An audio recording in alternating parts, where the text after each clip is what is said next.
काढायचा, त्यानंतर डाउनलोड कसा करायचा यासाठी सुद्धा एक व्हिडिओ बनवला होता. जर तुम्ही तो व्हिडिओ बघितलेला नसेल तर माझ्या डिस्क्रिप्शनमध्ये मी लिंक दिलेली आहे, त्या ठिकाणी जाऊन तुम्ही तो व्हिडिओ बघू शकता. त्यानंतर मित्रांनो, मला बऱ्याच जणांच्या कमेंट आल्या होत्या की आमचं लोन सँक्शन झालेलं आहे, यानंतरची प्रोसेस काय आहे, किंवा सँक्शन लेटर कसं अपलोड करायचं, डॉक्युमेंट काय काय लागतील. तर मित्रांनो, यासाठी हा व्हिडिओ शेवटपर्यंत बघा. यामध्ये मी पूर्ण प्रोसेस A to Z सांगितलेली आहे. तुम्हाला डॉक्युमेंट काय काय लागणार आहे, प्रोसेस काय आहे, सर्व या व्हिडिओमध्ये मी सांगितलेलं आहे. जर तुम्ही या चॅनलवरती नवीन असाल तर चॅनलला सबस्क्राईब करा, व्हिडिओ शेवटपर्यंत बघा आणि व्हिडिओ जर आवडला तर लाईक करायला विसरू नका. तर मित्रांनो, सुरू करूया व्हिडिओला. मित्रांनो, सर्वात अगोदर तुम्हाला तुमचं अण्णासाहेब पाटील महामंडळाचं लॉग इन करून घ्यायचं आहे. या ठिकाणी आल्यावर तुम्ही बघू शकता, या ठिकाणी IR नंबर दिलेला आहे, तुमचा अर्ज क्रमांक दिलेला आहे. त्यानंतर LOI जनरेटेड म्हणून स्थिती दाखवतं आहे. या ठिकाणी सर्वात शेवटी एक ऑप्शन दिलेलं आहे, अपलोड सँक्शन लेटर. या बटनावरती तुम्हाला सर्वात अगोदर क्लिक करायचं आहे. या ठिकाणी क्लिक केल्यानंतर तुम्हाला सर्वात अगोदर या ठिकाणी कर्ज खाते बँक तपशील हा विचारला जातो. तर यामध्ये तुम्हाला सर्वात अगोदर ज्या बँकेचं तुम्ही लोन घेतलेलं आहे त्या बँकेच्या डिटेल तुम्हाला या ठिकाणी टाकायच्या आहे.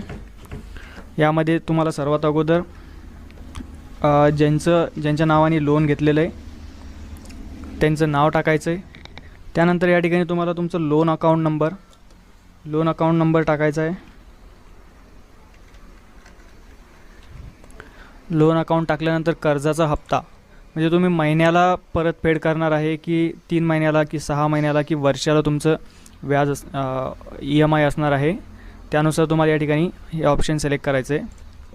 त्यानंतर या ठिकाणी ऑर्गनायझेशन विचारलेलं आहे. जर तुम्ही बँकेकडून लोन घेतलेलं असेल तर या ठिकाणी लोन बँक म्हणून तुम्हाला सिलेक्ट करायचं आहे. जर तुम्ही फायनान्स कंपनीकडून लोन घेतलेलं असेल तर नॉन बँकिंग फायनान्शियल कंपनी हे तुम्हाला सिलेक्ट करायचं आहे. या ठिकाणी लोन बँक सिलेक्ट केल्यानंतर तुम्हाला सर्वात अगोदर ज्या बँकेचं तुम्ही लोन घेतलेलं आहे त्याचा IFSC कोड या ठिकाणी टाकावा लागतो.